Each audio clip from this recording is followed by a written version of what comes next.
Once you regain your sight, it is very hard to go blind again. The programming and brainwashing runs so subtly deep that we have all come to associate the notion of ancient with underdeveloped, less technologically advanced, and believers of mysticism. Consider the structures built throughout history.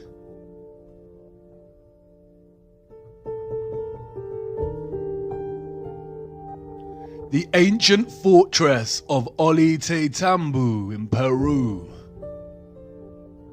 These huge stone blocks are made from granite.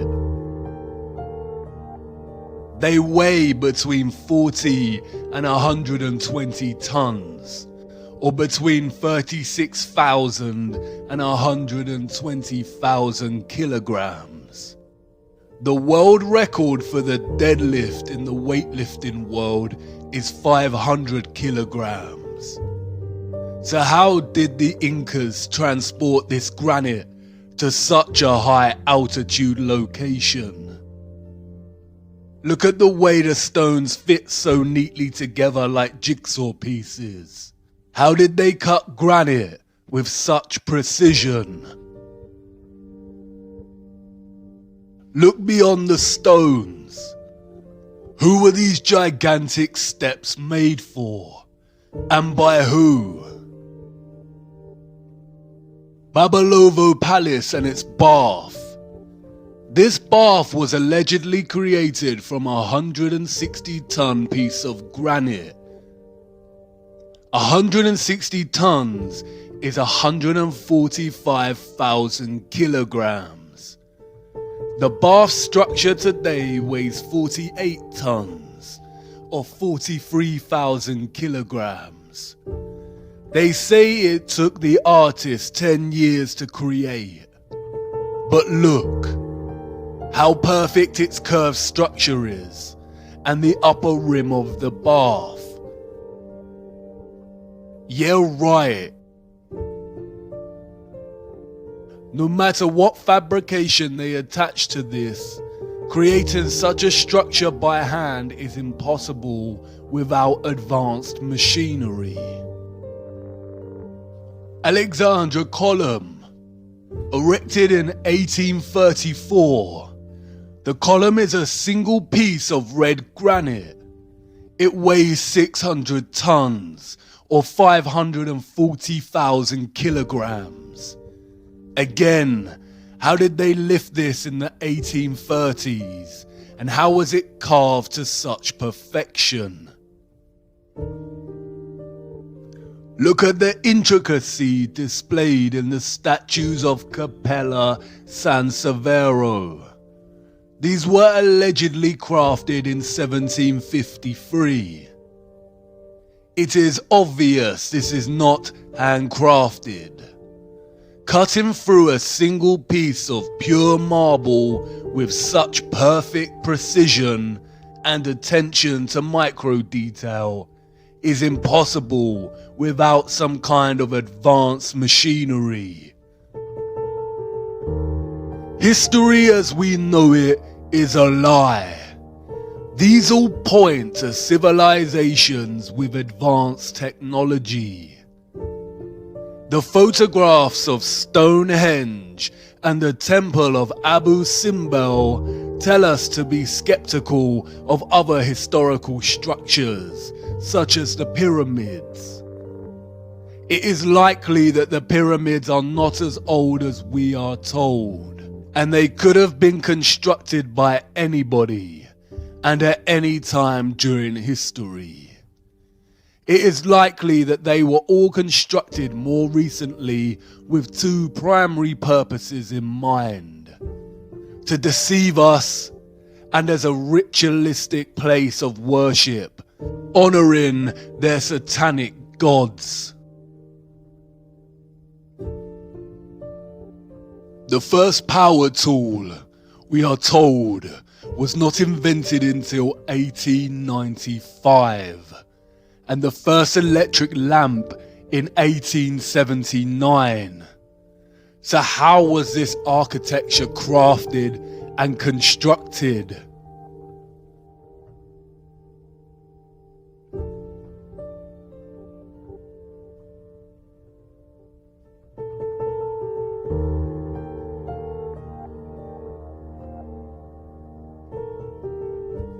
It is so obvious this is not the truth. If you really look at all the cities of the world, you can see their stone structures and design would have actually been impossible if we are to believe the fabricated pre-industrial narrative and timelines.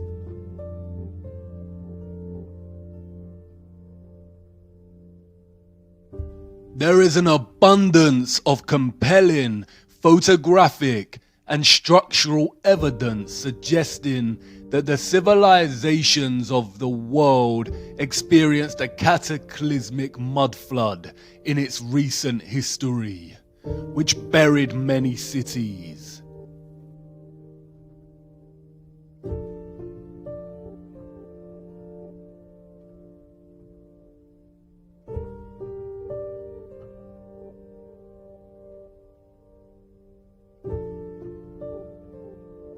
Cities with architecture built with advanced technology and that ran on free electricity.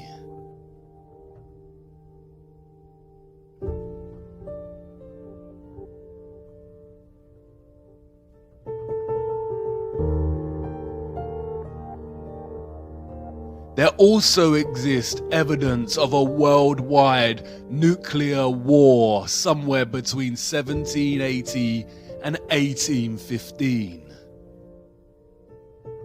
It all points to an early 19th century worldwide reset through depopulation.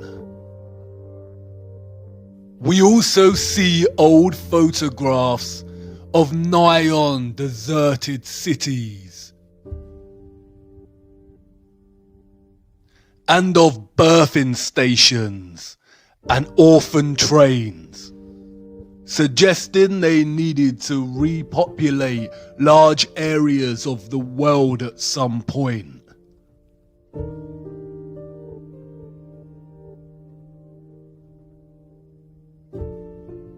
It is likely that a lot of 18th and 19th century culture was designed to program and indoctrinate false history into these children. This is a topic to explore outside of this series, but it all suggests that our history has been heavily edited, timelines distorted and corrupted. The Mandela effect. Why do you think it was so easy for the Rothschilds to rise to power? Were they just really adept at manipulating the financial world? It is very likely that the rise of the Illuminati and the Rothschild banking took place against a different contextual background and much earlier in history. The Napoleonic War is likely a fabrication, and the war in which the Rothschilds came to power was a different kind of war. It is also highly likely that Tesla's story is not entirely true. It seems more accurate that he actually rediscovered free energy, and that's why it was suppressed immediately and not given a chance. It seems very convenient that photography was not officially invented until 1822. Are we advanced today? Yes, we have computers, but look at all the wires. Our infrastructure has not actually progressed. Trains, cars, and planes, in principle, are the same as they were when they were invented. Aesthetics and slight improvements in speed give the illusion of progress. Control and manipulation, both necessary as we advance technologically, because technology exposes their lies. Advanced cameras expose the lies of space. That is why the key methods for discerning truth from lies is to trust our own eyes, senses, and judgment over narrative. There is zero evidence of the heliocentric model on Earth. And to follow the people who run our world, follow the money, follow the bloodlines, follow the symbolism, and follow their fear. When they suppress, when they scream hoax, when they smear, we must dig and examine. The question burns. Who or what cut down our giant trees and mined the earth? And where did all the mined material go? There are a handful of possible conclusions we can draw from studying the geological nature of our flat Earth. The first is that whatever beings mined Earth were undeniably more advanced technologically, industrially, and intelligently than the human species. The second is that they were obviously much larger than us as a species. You could reconcile the possibility that they were humans like us, but just technologically more advanced, and had developed the machines capable of committing such actions. But this is very unlikely. Mythological stories of giants abound in our culture, and these tales can be found in every single culture throughout history. In the Christian and Jewish biblical texts, we find accounts of the Nephilim. In ancient Greece and Rome, we have giants and titans. In the Quran, we have the people of Ad. Giants are present in scripture, mythology, oral history, folklore, literature, and movies. The Book of Enoch speaks about fallen angels, or the Watchers, beings that came from a realm above the firmament and began to interbreed with humans. And they became pregnant, and they bare great giants, whose height was 300 ells, who consumed all the acquisitions of men. And when men could no longer sustain them, the giants turned against them and devoured mankind. And they began to sin against birds and beasts and reptiles and fish, and to devour one another's flesh and drink the blood. The canonical Bible gives us the same account, this time naming these giants as the Nephilim. The Nephilim were on the earth in those days and afterward. During that time, the sons of the true God continued to have relations with the daughters of men, and these bore sons to them. They were the mighty ones of old times, the men of fame. The land that we have gone through as spies is a land that devours its inhabitants. And all the people that we saw in it are of great size. There we saw the Nephilim, and to ourselves we seem like grasshoppers, and so we seem to them. It would be naive to think the ancient texts have not been edited, or books of scripture hidden. The Vatican Apostolic Archives are highly secretive vaults containing thousands of texts inaccessible to the public.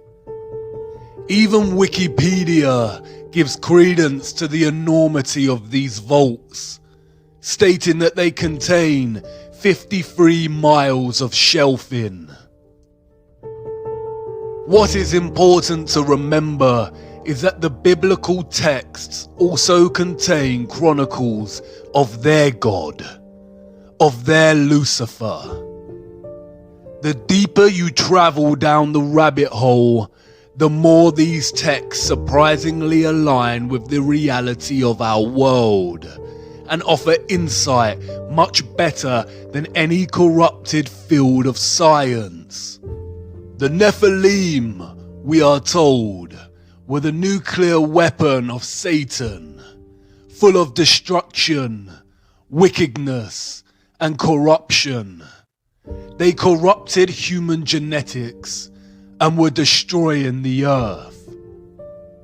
The earth also was corrupt before God, and the earth was filled with violence. And God looked upon the earth, and behold, it was corrupt. For all flesh had corrupted his way upon the earth. And God said unto Noah, the end of all flesh is come before me, for the earth is filled with violence through them. And behold, I will destroy them with the earth. And in those days Noah saw the earth, that it has sunk down, and its destruction was near. And all the fountains of the great deep burst forth, and the floodgates of heavens were opened. This is the story of the great flood that God created to rid the earth of the Nephilim and save humanity. Noah survived because he was the only human whose genetics had not been corrupted by the Nephilim. The Great Flood myth can be found throughout all cultures, including Hebrew, Hindu, Babylonian, Norse, Chinese, African, European, Mesoamerican, Mesopotamian, and Australian Aborigine. This is the same satanic method of deception we see with the many names of Lucifer throughout cultures.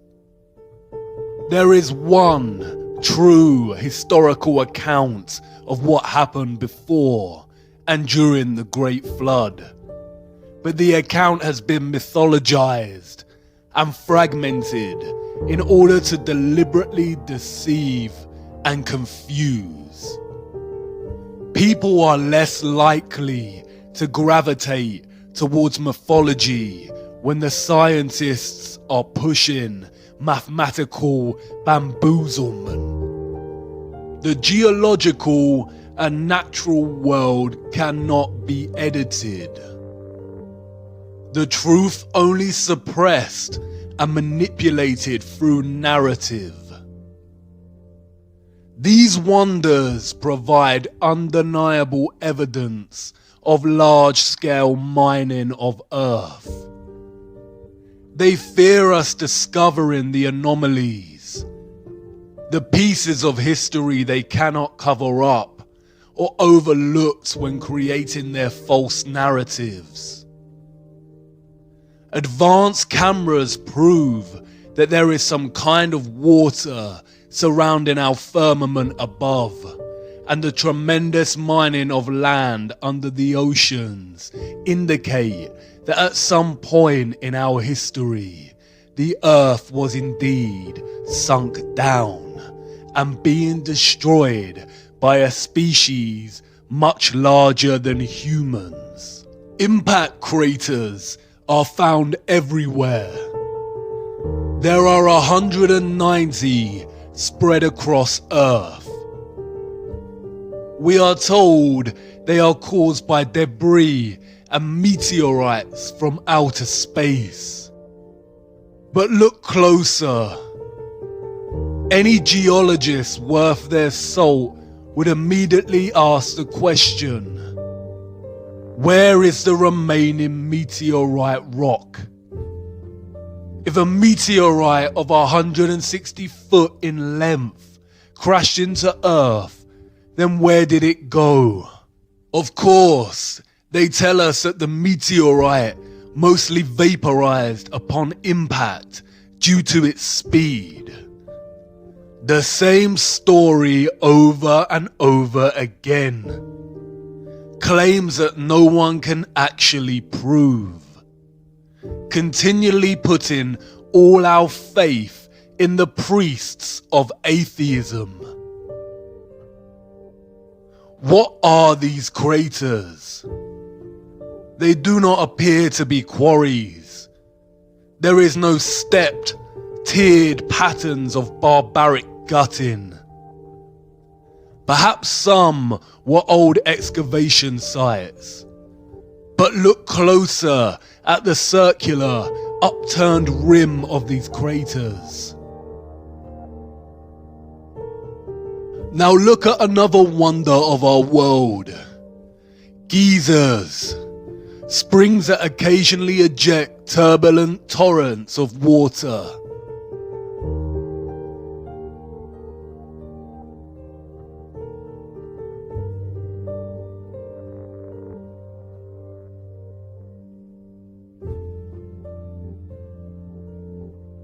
Can you see it? The same upturned edges form from the release of water pressure. There were not oceans on Earth during the Silicon era. It's interesting how some impact craters appear to be flooded, and while others show vegetation growth in the center, most likely from the moisture. As you can see, right in the middle is the opening in which the water comes up from and releases into the air. We can see traces of the old closed opening in the crater.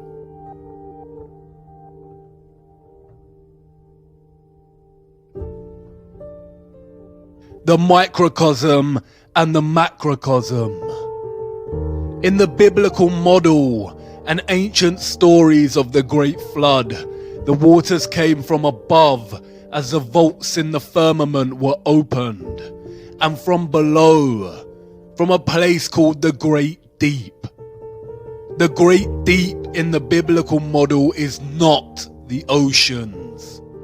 The Great Flood rid the world of the Nephilim, and it's possible that it was the waters from the Great Deep that filled the huge excavated land with what's now known today as the oceans. The vast amount of carbon in the atmosphere from the mining then influenced the direction of growth of all the life that followed. There are many recent documented accounts of nations' governments intervening in archaeological digs and discoveries. Many have written extensively about findings that directly contradict the mainstream narrative of humanity's historical geological timeline and challenge the Darwinian narrative of evolution. All figures have been victims of extensive media, governmental and scientific smears, and desperate attempts to debunk and discredit. The scientific priests are always successful in stifling these voices and suppressing their discoveries. One of the most interesting of these figures is Richard J. Dewhurst, whose book, The Ancient Giants Who Ruled America, The Missing Skeletons, and the Great Smithsonian Cover-Up, examines why the various giant skeleton discoveries made by archaeologists were silenced and erased from the official historical narrative.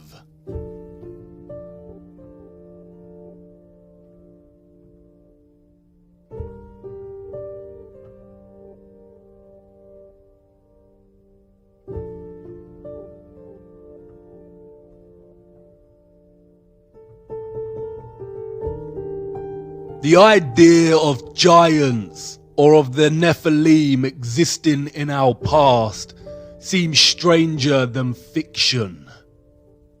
Our satanic matrix programming kicks in, and the immediate reaction is to dismiss. But we have already accepted a very similar natural history, a corrupted half-lie. They've already told us that giants once roamed the earth, but in the form of these. We all know these. And it was a meteorite that supposedly wiped this species out. Can you see how they have corrupted a real truth and told us in their indirect way? Dinosaurs probably did exist, but not in the narrative or timeline they've given us. In a world of enormous silicon trees, there would be so much oxygen in the atmosphere. Because of this, living life would grow to immense heights and sizes. All life back then was a lot bigger than it was today. Because of the oxygen, living creatures would also have lived much longer lives, some for hundreds of years. If giants did once exist, then why lie and hide it from us? Simply because it completely destroys the theory of evolution. It is no secret that Charles Darwin's grandfather, Erasmus Darwin, was a Freemason, as was the entire family's male lineage. Erasmus was not just any Freemason. He was a 33rd degree Freemason, the highest rank of the organization.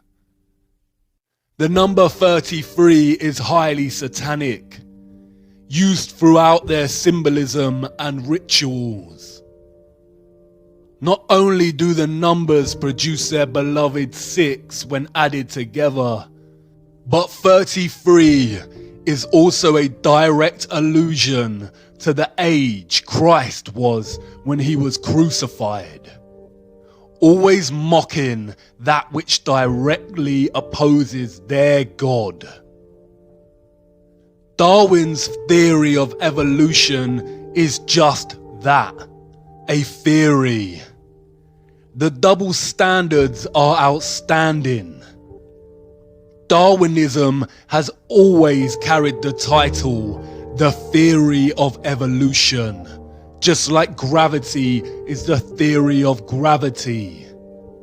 But their scientific theories are forced upon us from birth and taught in our education systems as truths. When a conflicting theory arises, they are usually classified as conspiracy or pseudoscience. We need to wake up. The fact remains that Darwin's theory of evolution has never been proven. Just like gravity, we do not actually witness evolution taking place. There is literally no evidence of species evolving. We just have to have faith that at some point, millions of years ago, it took place. They have never found the missing link between humans and monkeys, and all subsequent militant work by figures such as Richard Dawkins and David Attenborough is nothing more than satanic programming and propaganda. I too was brainwashed by Dawkins' The God Delusion, a stupid mistake. Throughout the last century, scientists have desperately tried to find proof of evolution, enforcing so-called discoveries to the point of invention. They have claimed to have found a jawbone of the missing link, what is referred to as the Piltdown Man. For the next 40 years, scores of scientific articles, artistic reconstructions, and over 500 doctoral theses were written on this subject. But in 1953, tests proved conclusively that the Piltdown skull was actually human and only a few hundred years old, while the lower protruding jaw was from a recently deceased orangutan. A deliberate hoax. They lie. The 33rd degree Supreme Council of Freemasonry was held in Paris. Revealed in the minutes of their meeting is their promotion of evolution as science, while they themselves mock the theory. The minutes read, "It is with the scientific theory of evolution in view that we are constantly, by means of our press, arousing a blind confidence in these theories.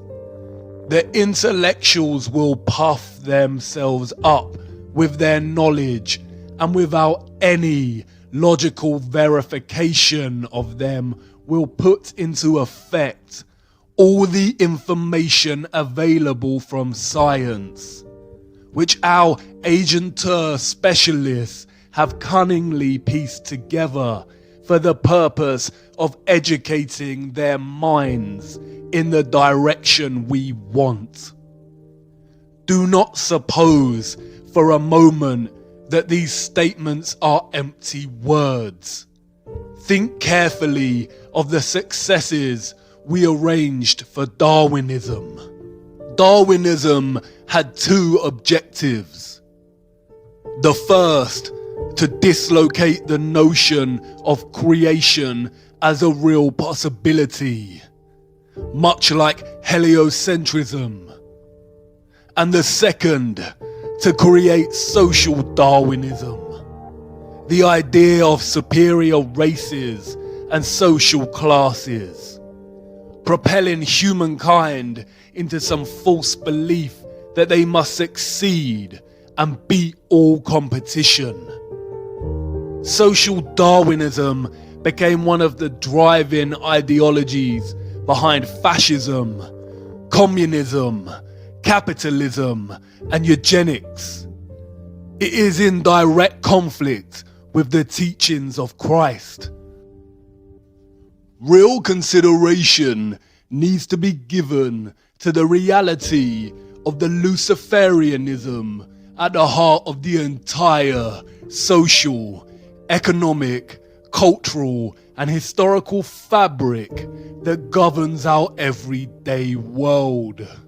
Real consideration needs to be given to why such evil is being committed to children on a grand scale. A select group of very rich, elite people who also happen to be psychopaths is one thing. But this is more than that. The crux of it is this. Lucifer worship, satanic slave control of the human population, and crimes against children could exist without the need to deceive us with heliocentrism. The fabrication of heliocentrism comes with great risks for the satanic cabal as our own personal technology advances. People are waking up and questioning the narrative. The spell that they cast over us years ago is slightly losing its grip. They are hiding something. Perhaps the source of good, a creator, prophecy, other land. We are their slaves. They continually lie to us, committing crimes against humanity in the name of their Lucifer, while we are kept slaves, making them rich and supporting their twisted democracy. The possibility of other lands and planes of existence that they control or are controlled by is very probable. Whether accounts of the Nephilim are truly accurate, it is not possible to say. Admiral Byrd did state that there is land beyond the South Pole.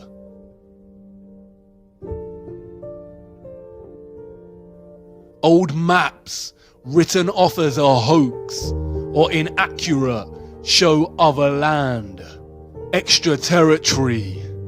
The vast amount of material mined from Earth and our old gigantic trees had to go somewhere. It is very possible that they have discovered a way out of the firmament at Antarctica and are able to leave. It's also possible that there are other concentric ice walls, and Antarctica is just the first one, and the foundations of the firmament lie way beyond. But there is a problem. They can only traverse this plane. They have never been able to go above or below, and that is their goal. The more you look closer, the more troubling it becomes, and the more it all aligns with the Christian biblical texts. Ye are of your father the devil, and the lusts of your father ye will do. He was a murderer from the beginning, and abode not in the truth, because there is no truth in him. When he speaketh a lie, he speaketh of his own, for he is a liar, and the father of it. Lucifer has always been clear on his ultimate goal. I will ascend above the heights of the clouds. I will be like the Most High. The Tower of Babel, the story on how the different languages of the earth came to be. Nimrod, a Luciferian gigantic king, built the tower to reach up upon heaven, to reach the firmament and be like the Most High. God saw what they were doing and broke the tower and scattered all people over the earth and divided them by different languages so they may not attempt this again. The broken Tower of Babel, the European Union Parliament building, in direct opposition to what God said not to do, unite all nations. The EU, a branch of the United Nations. Our minds programmed and manipulated by the media to think this could ever be a good thing. Union of all, a utopian lie to advance the Illuminati satanic agenda of a one world government. Their new world order, Novus Ordo Seclorum, the uniting of nations under one government, under one world currency, one world military, one world religion. The end goal, all potential threats to their system dissolved. Complete control over the human slave species. A new world order. A new world order. A new world order. A new world order. New world order. And a new world order. A new world order. A new world order. A new world order. A new world order. A new world order. A new world order. A new world order. World order. A new world order. As I've told you before, because I love it so much, Novus Order Seclorum, a new order for the centuries, for the ages, forever. The international order. Global governance. Global governance. Global governance. Global society. Global influence. And people talked then, in 1990, of a new world order. The reference to the Tower of Babel signals another motive, a more sinister one. Lucifer's goal to ascend like the Most High. They have been trying to breach the firmament for years. Operation Dominic and Fishbowl were attempts to nuke the firmament. Although we weren't able to shatter that highest, hardest glass ceiling this time, thanks to you, it's got about 18 million cracks in it. The mysterious Libyan desert glass, scattered over hundreds of kilometers in the Sahara Desert. This mysterious glass puzzles scientists. Some theorize that it is formed from nuclear explosion. The glass is nigh on pure silica and is so strong it has a melting point of 1,600 degrees. Crystal remains. But of what? The trees? Maybe not. How many cracks did she say are in the firmament? This didn't always share the same name with a chocolate bar. Those before us called it the Great Rift.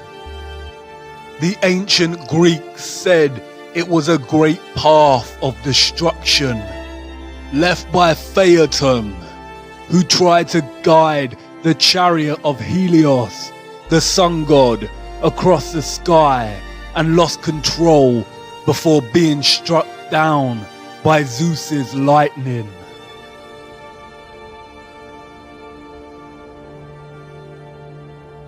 They've been trying to breach the firmament for thousands of years. The Great Rift, the scarring of their barbaric failed attempts. Glass of pure silica, a silicon dome, a semiconductor separated by the waters, the electrical conductors, powering the luminaries through vibrational electromagnetic energy. They use quantum physics to articulate the properties of semiconductors. They call it the crystal lattice, the description of atoms, ions, and molecules in crystalline matter. Look at a crystalline lattice. Hexagons. Look at the atomic structure of the lattice, the hexagon and the cube. The crystalline unit cell of the cube is the most common shape found in crystal. What do they know? What energetic field of darkness are they worshipping, giving their energy to, and sacrificing children for? And then there is this. They are doing it right now while we sleep. CERN. The Large Hadron Collider. This is the world's largest and highest energy particle collider and the largest machine in the world. They are in search of the Higgs boson particle to prove the Big Bang and to understand the nature of dark matter and black holes. All lies. Look at CERN's logo. 666. Do you remember the ritual that was filmed at CERN, located on the border of France and Switzerland? Shiva the Destroyer. The same symbol adorns the boardroom of the World Health Organization. The World Wide Web was invented here at CERN. 666. Look at the dance opera they put on to celebrate the opening of this.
These are supposed to be scientists. This is a ritual full of Luciferian imagery. Lucifer, oh how you fell. Look, Shiva's dance of destruction. And the fifth angel sounded, and I saw a star fall from heaven unto the earth. And to him was given the key of the bottomless pit. And they had a king over them, which is the angel of the bottomless pit, whose name in Hebrew tongue is Abandon, but in the Greek tongue hath his name Apollyon. Apollyon, Apollo again, the moon landing missions. The town in France where CERN is located is called Saint-Jean-Pully. The name Pully comes from the Latin Apollyasum, and it is believed that in the Roman times a temple existed in honor of Apollo, right here where this French town is situated.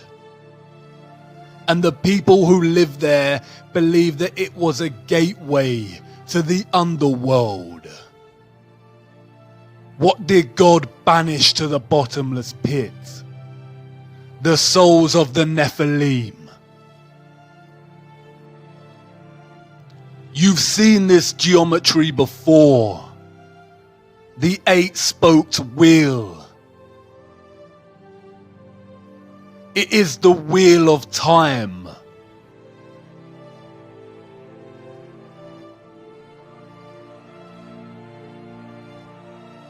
Controlling and distorting time and space. They are openly telling us what they are doing. The key to the bottomless pit.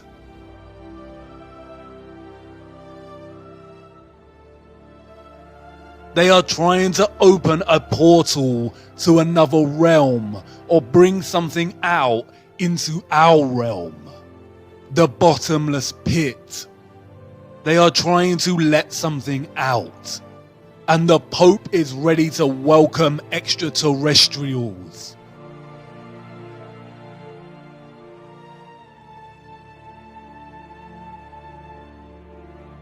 The sculpture in the Vatican is called Resurrection. Does this look like Christ to you? They are trying to resurrect something, but it is not Christ, and they are not aliens. The whole alien deception has been programming us from the beginning to accept something other. Some kind of life that is not human, but something else. Look at the satanic symbolism at the ceremony dedicated to the opening of the Gotthard Tunnel in Switzerland. This was put on by CERN.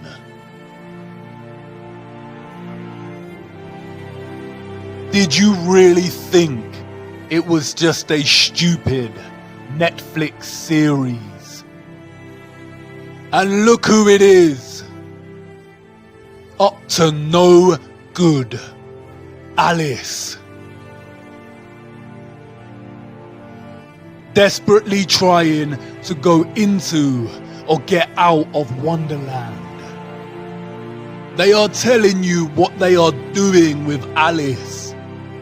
Trying to go down into the rabbit hole. Into the bottomless pit. Through these experiments, they discovered something called the rainbow universe and rainbow gravity. More nonsensical bamboozlement concealing what they are really looking for. Return to ancient Norse cosmology. Can you see it? A rainbow bridge connecting our flat earthly plane, which they called Midgard, with another realm, a realm underneath.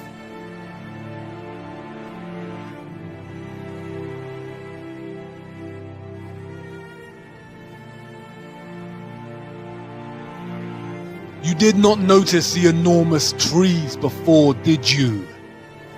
Heed it now. The underworld they called Hell and Niflheim.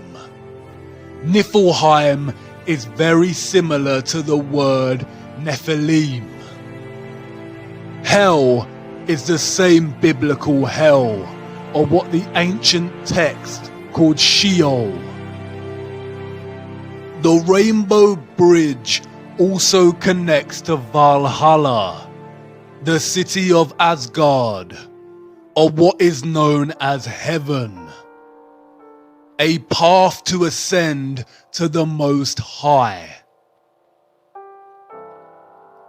It doesn't matter if you cannot move beyond your programming to conceive this as a real possibility.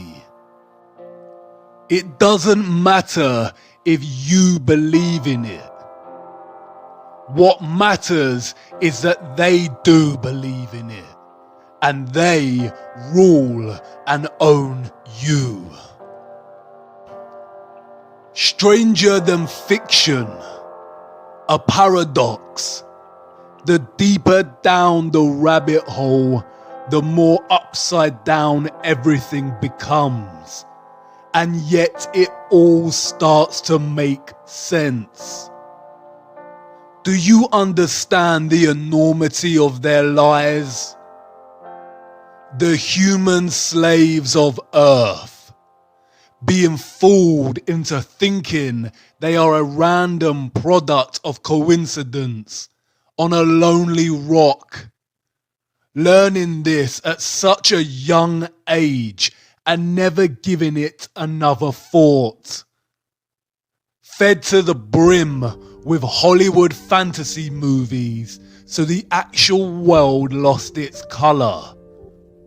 Their spirituality denied, the truth of good and evil denied, any chance of living a life of righteousness replaced with the satanic worship of materialism and debased Darwinism, and all the while their masters, the cult leaders, are desperately trying to bridge realms and ascend from this plane to the Most High.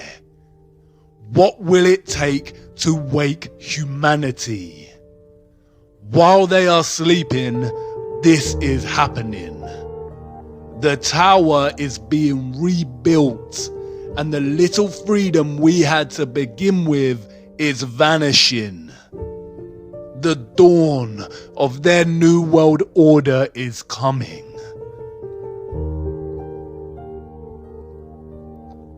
But I know you've stirred, viewer, and I'm grateful for it. Now is not the time to lose faith. We have to tumble down one last rabbit hole before I let you go. What I am going to show you should restore your faith and hope. Come on now, our final stop has arrived.